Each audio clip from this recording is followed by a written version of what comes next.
ಎಲ್ರಿಗೂ ನಮಸ್ಕಾರ. ನೀವು ನೋಡ್ತಾ ಇದ್ದೀರಾ ಟಿವಿ ವಿಕ್ರಮ. ನಾನು ಮುಮ್ತಾಜ್ ಅಬ್ದುಲ್ ನೆಲೆಡ್ಕ. ವೀಕ್ಷಕರೇ, ಇಸ್ರೇಲ್ ಇರಾನ್ ಯುದ್ಧ ಯಾವ ಸ್ವರೂಪವನ್ನ ಪಡ್ಕೊಳ್ತಾ ಇದೆ ಅನ್ನುವಂಥದ್ದು ನಿಮಗೆಲ್ರಿಗೂ ಗೊತ್ತು. ಆದರೆ ಈ ನಡುವೆ ಇಸ್ರೇಲ್ ಇರಾನ್ ಯುದ್ಧದ ವಿಚಾರವಾಗಿ ಟ್ರಂಪ್ ಧಮಕಿಯನ್ನ ಹಾಕಿದ್ದಾರೆ. ಹಾಗಾದ್ರೆ ಏನ್ ನಡೀತಾ ಇದೆ? ಏನ್ ಮಾಡೋದಕ್ಕೆ ಹೊರಟಿದ್ದಾರೆ? ಇದರ ಮಧ್ಯ ಮೋದಿಜಿ ಹಾಗೂ ಟ್ರಂಪ್ ಅವರ ವಿಚಾರ ಯಾಕೆ ಟ್ರೆಂಡಿಂಗ್ ನಲ್ಲಿದೆ? ಅವರ ಮಧ್ಯೆ ಏನ್ ನಡೀತಾ ಇದೆ? ಇವೆಲ್ಲವನ್ನ ಇವತ್ತಿನ ಈ ಸ್ಪಾಟ್ಲೈಟ್ ಕಾರ್ಯಕ್ರಮದಲ್ಲಿ ನಾವು ನೋಡ್ತಾ ಹೋಗೋಣ. ವೀಕ್ಷಕರೀಗ ಇಸ್ರೇಲ್ ಇರಾನ್ ಯುದ್ಧಕ್ಕೆ ಅಮೆರಿಕ ದೊಡ್ಡ ಮಟ್ಟದಲ್ಲಿ ಎಂಟ್ರಿಯನ್ನು ಕೊಟ್ಟಿದೆ. ನೋ ಡೌಟ್, ಇರಾನ್ ಇಲ್ಲಿ ಓವರ್ ಏನಾದ್ರೂ ಮಾಡೋದಕ್ಕೆ ಹೋದರೆ ಬಹಳ ಬಹಳ ದೊಡ್ಡ ಪರಿಣಾಮವನ್ನ ಇರಾನ್ ಎದುರಿಸಬೇಕಾಗತ್ತೆ. ಯಾಕಂದ್ರೆ ಟ್ರಂಪ್ ಟ್ವೀಟ್ ಅನ್ನ ಮಾಡಿದ್ದಾರೆ. ಏನಂತ? We know exactly where the so-called supreme leader is hiding. He is an easy target, but he is safe there. We are not going to take him out and kill. At least not for now. But we don't want missiles shot at civilians or American soldiers. Our patience is wearing thin. Thank you for your attention to this matter. ಇರಾನ್ನ ಸರ್ವೋಚ್ಚ ನಾಯಕ Khamenei ಎಲ್ಲಿ ಅಡಗಿದ್ದಾರೆ ಅನ್ನುವಂಥದ್ದು ನಮಗೆ ಗೊತ್ತು. ಹಾಗಂತ ಈಗ ಅವರನ್ನ ಹತ್ಯೆ ಮಾಡುವಂಥ ಉದ್ದೇಶ ಅಂತೂ ನಮಗೆ ಇಲ್ಲ. ಆದರೆ ಇರಾನ್ ಆದಷ್ಟು ಬೇಗ ಯುದ್ಧವನ್ನ ನಿಲ್ಲಿಸಿ ಶರಣಾಗಬೇಕು. ಈ ಟ್ವೀಟ್ ಅನ್ನು ಹಾಕಿದ ನಂತರ ಅಮೆರಿಕದ ಯುದ್ಧ ನೌಕೆ, ಅದೇ ರೀತಿ ಯುದ್ಧ ವಿಮಾನಗಳು ಮಧ್ಯಪ್ರಾಚ್ಯದ ಕಡೆಗೆ ಬರ್ತಾ ಇದೆ ಅನ್ನುವಂತಹ ಸುದ್ದಿಗಳು ಕೂಡ ಬಂದವು. ಇದರ ಮಧ್ಯ ಇರಾನ್ ಮೇಲೆ ದಾಳಿಯನ್ನ ಮಾಡೋದಕ್ಕೆ ಅಮೆರಿಕದ ಬಳಿ 14 ಟನ್ ಬಾಂಬ್ ಅನ್ನ ಇಸ್ರೇಲ್ ಕೇಳಿದೆಯಂತೆ.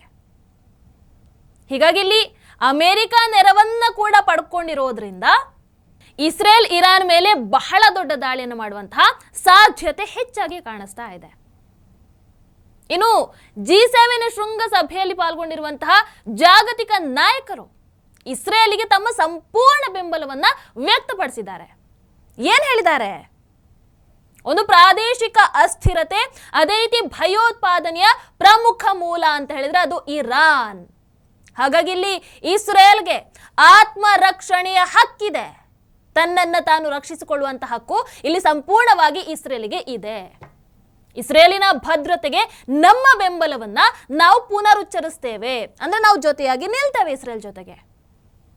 ನೆಕ್ಸ್ಟ್, ಟೆಹರಾನ್ ಯಾವತ್ತೂ ಕೂಡ ಪರಮಾಣು ಶಸ್ತ್ರಾಸ್ತ್ರಗಳನ್ನ ಹೊಂದೋದಕ್ಕೆ ಸಾಧ್ಯ ಇಲ್ಲ. ಈ ವಿಚಾರವನ್ನ ಮಾತ್ರ ಬಹಳ ಅಂದ್ರೆ ಬಹಳ ಸ್ಪಷ್ಟಪಡಿಸಿದ್ದಾರೆ. ಈ ಬಗ್ಗೆ 7 ರಾಷ್ಟ್ರಗಳ ನಾಯಕರ ಸಹಿಯ ಜಂಟಿ ಹೇಳಿಕೆ ಕೂಡ ಈಗ ಬಿಡುಗಡೆ ಆಗಿದೆ. ವೀಕ್ಷಕರಿದ್ರ ಮಧ್ಯ ಟ್ರಂಪ್ G7 ಶೃಂಗಸಭೆಯನ್ನ ಮೊಟಕುಗೊಳಿಸಿ ಹೋಗ್ತಾರೆ. ಈ ವಿಚಾರ ಬಹಳ ಟ್ರೆಂಡ್ ಆಗುತ್ತೆ. ಸೋಷಿಯಲ್ ಮೀಡಿಯಾದಲ್ಲಿ ಚರ್ಚೆಗಳ ಮೇಲೆ ಚರ್ಚೆಗಳು ನಡೆದವು. ಬಹಳಷ್ಟು ಮಂದಿ, ಅಂದ್ರೆ ನಮ್ಮವರ ಅಭಿಪ್ರಾಯ ಏನಿತ್ತು ಅಂತ ಹೇಳಿದ್ರೆ, ಟ್ರಂಪಿಗೆ ಮೋದಿಜಿಯವರನ್ನ ಎದುರಿಸುವಂತಹ ಧೈರ್ಯ ಇರಲಿಲ್ಲ, ಅದಕ್ಕಾಗಿ ಹೋಗಿದ್ದಾರೆ ಅಂತ. ಹೌದು, ಅದು ಇನ್ನೂ ಮಜಾ ಇದೆ ಬಿಡಿ, ಆ ವಿಚಾರ ಮತ್ತೆ ಮಾತಾಡೋಣ. ಆದ್ರೆ ಈ ಎಲ್ಲ ಚರ್ಚೆಗಳ ನಡುವೆ ಫ್ರೆಂಚ್ ಅಧ್ಯಕ್ಷ ಎಮ್ಯಾನ್ಯುಯಲ್ ಮ್ಯಾಕ್ರನ್ ಒಂದು ಟ್ವೀಟ್ ಅನ್ನ ಹಾಕಿಬಿಡ್ತಾರೆ. ಏನಂತ?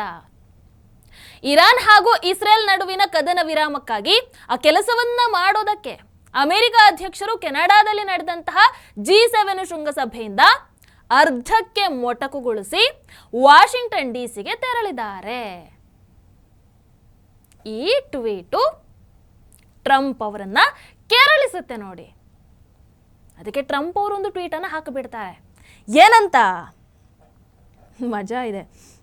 Publicity seeking President Emmanuel Macron of France mistakenly said that I left the G7 summit in Canada to go to DC to work on a ceasefire between Israel and Iran. Wrong. He has no idea why I am now on my way to Washington, but it certainly has nothing to do with a ceasefire. Much bigger than that. Whether purposely or not, Emmanuel always gets it wrong.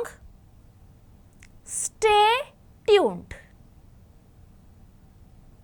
Public attention ಅನ್ನು seek ಮಾಡುವಂತಹ French ಅಧ್ಯಕ್ಷರು ನಾನು G7 ಶೃಂಗಸಭೆಯನ್ನು ತೊರೆದು ಕದನ ವಿರಾಮ ಕೆಲಸಕ್ಕೆ ಹೊರಟಿದ್ದೀನಿ ಅಂತ ಹೇಳ್ತಾ ಇದ್ದಾರೆ.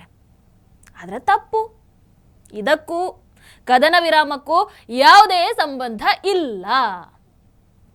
ನಾನೀಗ ವಾಷಿಂಗ್ಟನ್ಗೆ ಯಾಕೆ ಹೋಗ್ತಾ ಇದ್ದೇನೆ ಅಂತ ಮ್ಯಾಕ್ರನ್ಗೆ ಅರ್ಥನೇ ಆಗಲಿಲ್ಲ.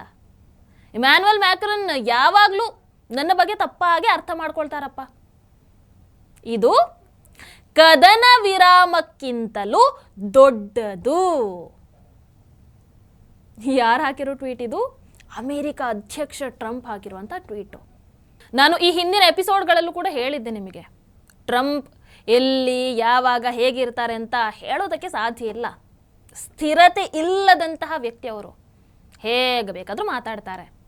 ಹಾಗಾಗಿ ಇಲ್ಲಿ ಏನು ಹೇಳಿದಾರೋ ಅದರಿಂದ ಆಶ್ಚರ್ಯ ಪಡುವಂಥ ಅವಶ್ಯಕತೆ ಏನೂ ಇಲ್ಲ. ಅಂದರೆ ಇಲ್ಲಿ ಟ್ರಂಪ್ ಅವರು ಏನಂದರೆ, ಪ್ರತಿ ಟ್ವೀಟ್ಗಳ ಮೂಲಕ ಇರಾನ್ ಶರಣಾಗದಿದ್ದರೆ ಏನೋ ಒಂದು ದೊಡ್ಡದು ಕಾದಿದೆ ಅನ್ನುವಂಥದ್ದನ್ನ ಮತ್ತೆ ಮತ್ತೆ ಸ್ಪಷ್ಟ ಅಂತ ಪಡಿಸ್ತಾ ಇದ್ದಾರೆ. ವೀಕ್ಷಕರು, ಇದಕ್ಕೆ ಪೂರಕವಾಗಿ ಅಮೆರಿಕ ಅಧ್ಯಕ್ಷ ಟ್ರಂಪ್ ಅವರ ತಕ್ಷಣ ಸ್ಥಳಾಂತರಗೊಳ್ಳಿ ಅನ್ನುವಂತಹ ಇನ್ನೊಂದು ಟ್ವೀಟ್ ಏನಂತ ಹಾಕಿದ್ದಾರೆ? Iran should have signed the deal I told them to sign. What a shame and waste of human life. Simply stated, Iran cannot have a nuclear weapon. ಅದನ್ನು ಕ್ಯಾಪಿಟಲ್ ಲೆಟರ್ಸ್ ಅಲ್ಲಿ ಬರೆದಿದ್ದಾರೆ. I said it over and over again. Everyone should immediately evacuate Tehran.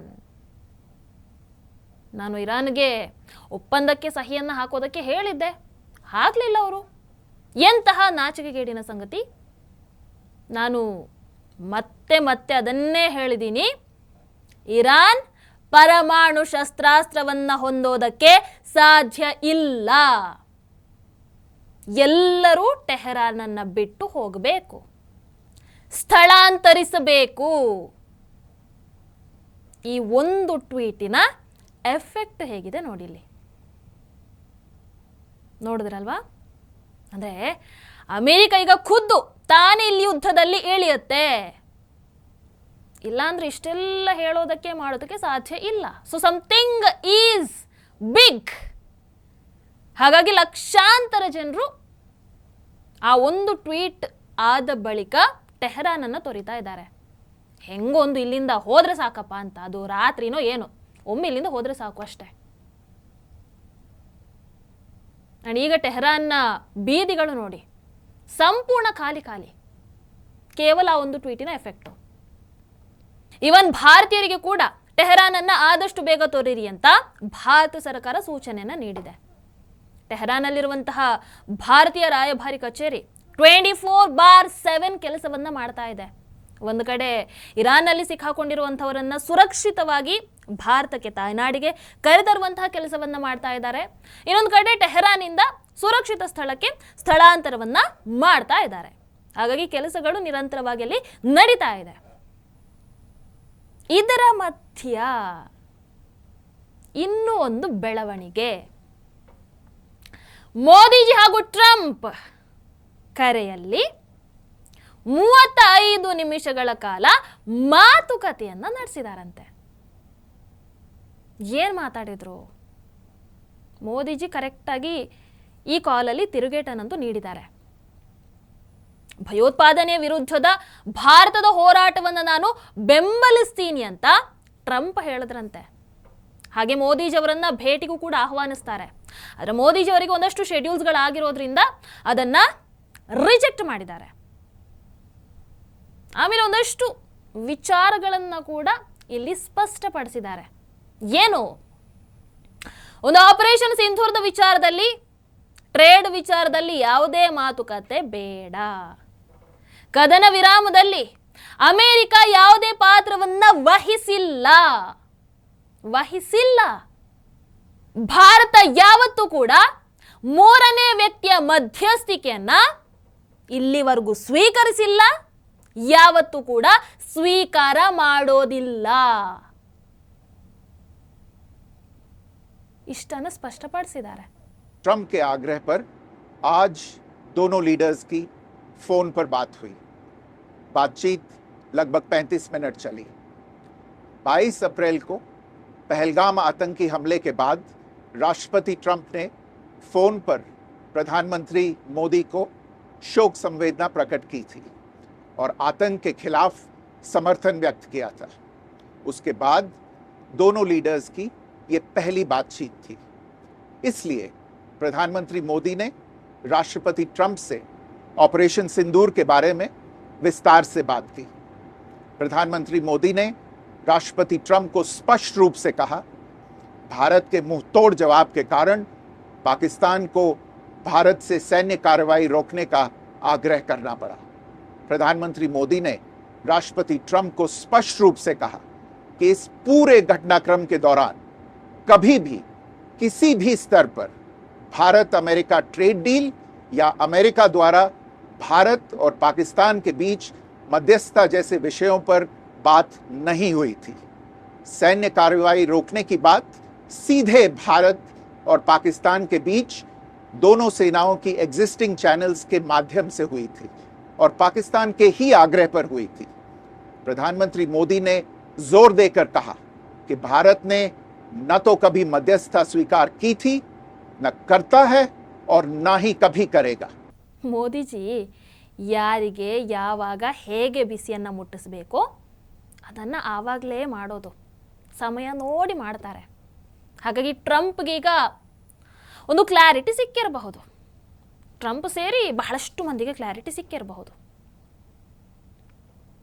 ವೀಕ್ಷಕರೇ, ಈ Israel Iran ಯುದ್ಧ ಏನಾಗಬಹುದು ಮುಂದೆ ನೋಡಬೇಕು. ಯಾಕಂದರೆ ಇಸ್ರೇಲ್ ಪ್ರಧಾನಿ ನೆತನ್ಯಾಹು ಅವರು ಖಮೇನಿ ಹತ್ಯೆ ಮೂಲಕನೇ ಈ ಯುದ್ಧ ಅಂತ್ಯ ಆಗೋದನ್ನುವಂಥ ಮಾತನ್ನು ಹೇಳಿದ್ರು. ಇದನ್ನು ನಾವು ಮರೆಯೋ ಹಾಗೆ ಇಲ್ಲ. ಹಾಗಾಗಿ ಈಗ ಯುದ್ಧವನ್ನು ಇರಾನ್ ನಿಲ್ಲಿಸದೇ ಇದ್ದರೆ, ಖಮೇನಿ ಶರಣಾಗದೇ ಇದ್ದರೆ, ಒಂದೋ ಖಮೇನಿ ಕೊಲ್ಲಲ್ಪಡ್ತಾನೆ, ಹತ್ಯೆ ಆಗಬಹುದು, ಇಲ್ಲವಾ ಇರಾನ್ನ ಜನರು ಈ ಪ್ರಸ್ತುತ ಇಸ್ಲಾಮಿಕ್ ಆಡಳಿತದ ವಿರುದ್ಧ ದಂಗೆಯನ್ನು ಏಳಬಹುದು, ಇಲ್ಲವಾ ಇಸ್ರೇಲಿ ಭೂಪಡೆಗಳು ಇರಾನ್ಗೆ ಪ್ರವೇಶವನ್ನ ಮಾಡಬಹುದು. ಇರಾನಲ್ಲಿ ಆಡಳಿತ ಬದಲಾವಣೆ ಸಂಭವಿಸಲೂಬಹುದು. ಹಾಗಾಗಿ ಶರಣಾಗದೇ ಇದ್ದರೆ ದೊಡ್ಡ ಮಟ್ಟದಲ್ಲಿ ಏನು ಒಂದು ಆಗುತ್ತೆ. ಹಾಗಾಗಿ ಇನ್ನು ಮುಂದೆ ಇರಾನ್ ಏನು ಮಾಡುತ್ತೆ, ಯಾವ ದಾರಿಯನ್ನು ಆಯ್ಕೆ ಮಾಡಿಕೊಳ್ಳುತ್ತೆ, ಬದುಕೊಳ್ಳುತ್ತಾ ಅಥವಾ ತನ್ನ ಅಂತ್ಯವನ್ನು ತಾನೇ ಬರ್ಕೊಳ್ಳುತ್ತಾ ಗೊತ್ತಿಲ್ಲ, ಕಾದು ನೋಡೋಣ.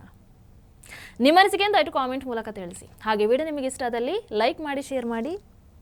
ನಮಸ್ಕಾರ. ಟಿವಿ ವಿಕ್ರಮ, ದೇಶ ನಿಮ್ಮ ಕೈಯಲ್ಲಿ. ಈ ಕಾರ್ಯಕ್ರಮ ನಿಮಗೆ ಇಷ್ಟ ಆಗಿದ್ದಲ್ಲಿ ಲೈಕ್, ಶೇರ್ ಹಾಗೂ ಕಮೆಂಟ್ ಮಾಡಿ. ಟಿವಿ ವಿಕ್ರಮದ ಕಾರ್ಯಕ್ರಮಗಳನ್ನು ನಿರಂತರವಾಗಿ ವೀಕ್ಷಿಸಲು ಸಬ್ಸ್ಕ್ರೈಬ್ ಮಾಡಿ, ಬೆಲ್ ಐಕನ್ ಒತ್ತಿ.